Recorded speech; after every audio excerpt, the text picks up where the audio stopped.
Topping today's news, residents gear up for the long weekend of independence celebrations. A resident of Eleuthera drowns during a fishing trip. The latest on electricity costs this summer, and the Bahamas sends condolences to the Japanese following the assassination of their former prime minister.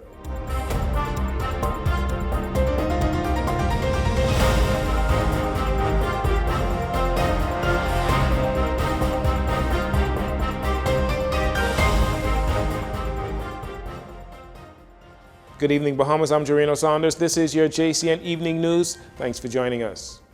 Independence Weekend is here, and the country has a wide array of events on the calendar as celebrations for the Bahamas' 49th year of independence ensues under the theme, Proud to be Bahamian. Tonight, Grand Bahama hosts a flag-raising ceremony at 10 p.m. on the school grounds in Freetown, with New Providence raising its own flag on Saturday. Also happening on Saturday is the ecumenical service and cultural explosion from 8 p.m. to 12 midnight on Clifford Park. On Sunday, July 10th, in New Providence, the official announcement of the National Honors recipients by Governor General Sir Cornelius A. Smith will take place. Also on July 10th, starting at 7 p.m. will be the Independence Gospel Explosion on Clifford Park. And finally, July 11th, will see the long-awaited return of the People's Jonkunu Love and Unity Rush from 12 a.m. to 6 a.m. on Bay Street in Rawson Square. Bahamians and residents across the length and breadth of the Bahamas gearing up to celebrate this long independence holiday weekend, as we just said, and the Bahamas marks 49 years of independence on July 10th.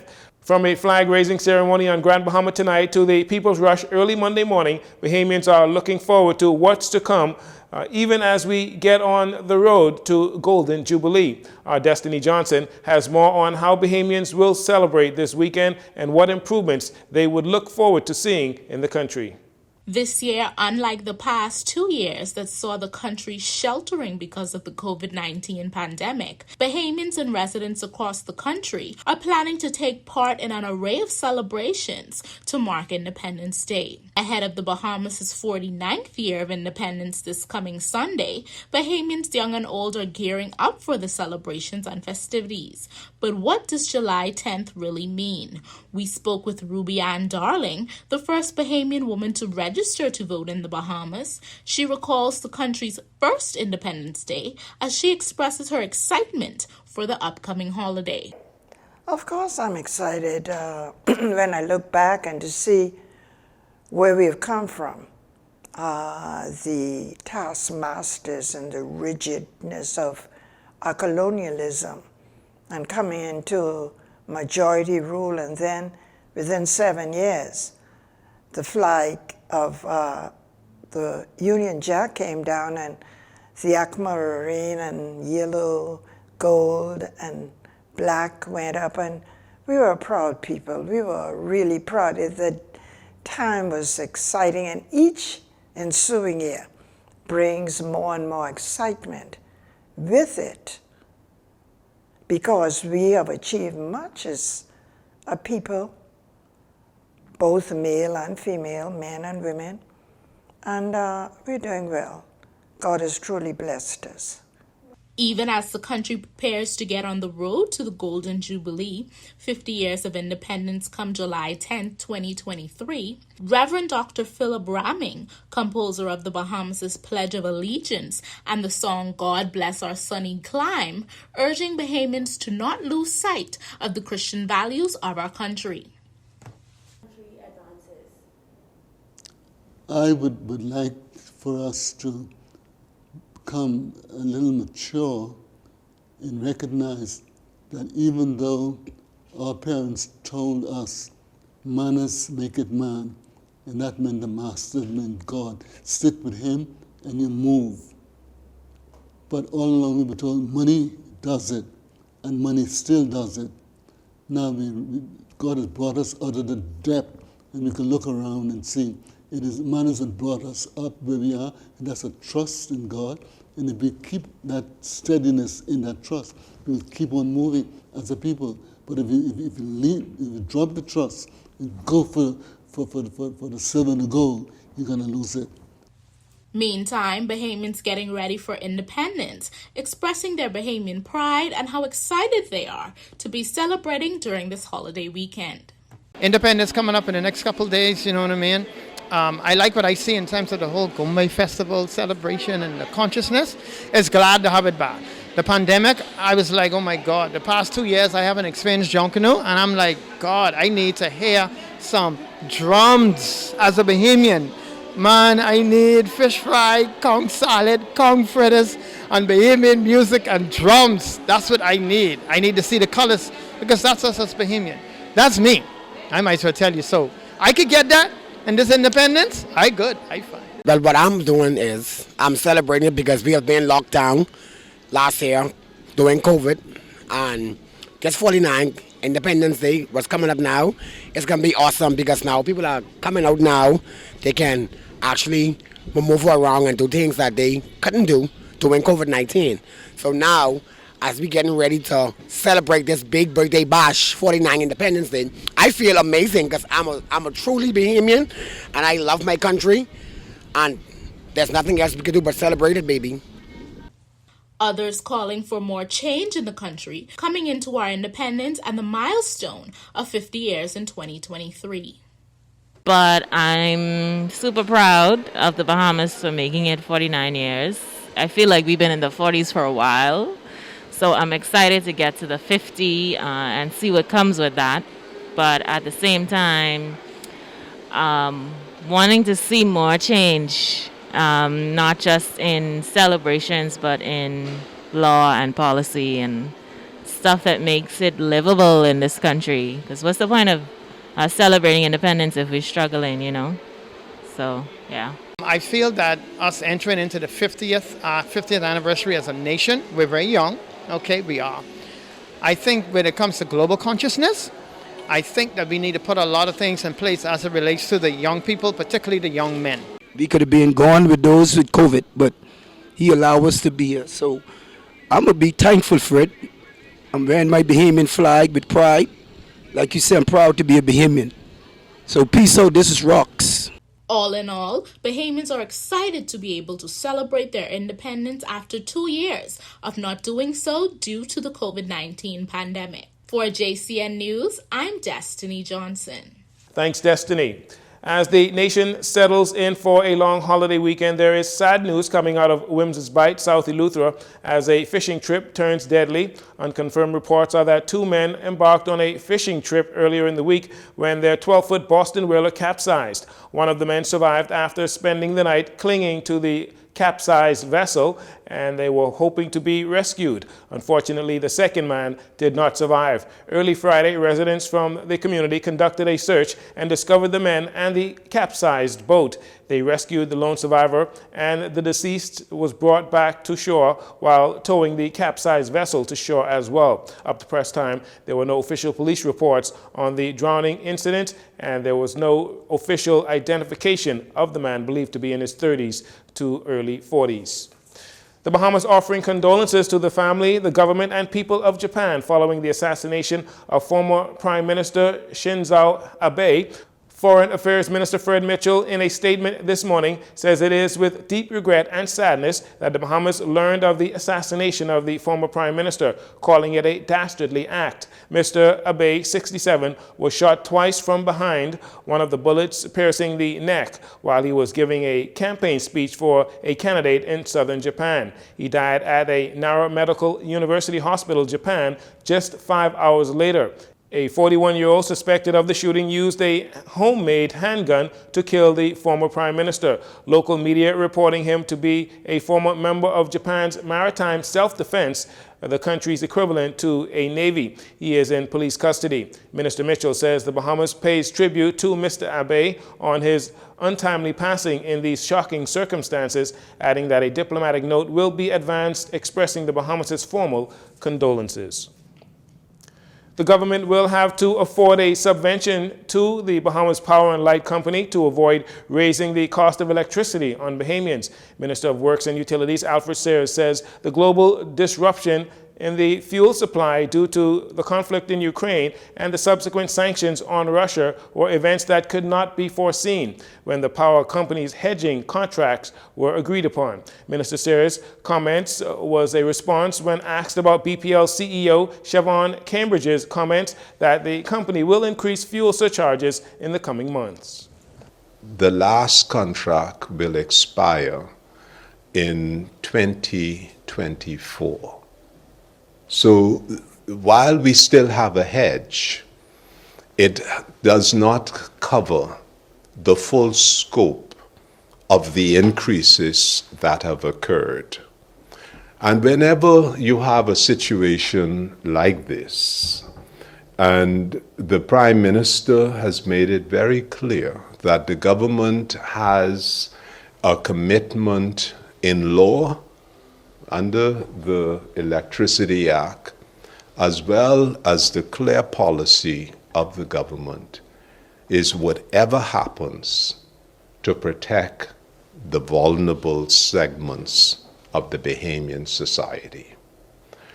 Minister Sears says the government must serve as the backstop, fulfilling its constitutional obligation to provide state protection from unpredictable rises in costs. He added Prime Minister Philip Davis has clearly communicated that his administration is committed to providing a level of state protection from vulnerable consumers in the Bahamas.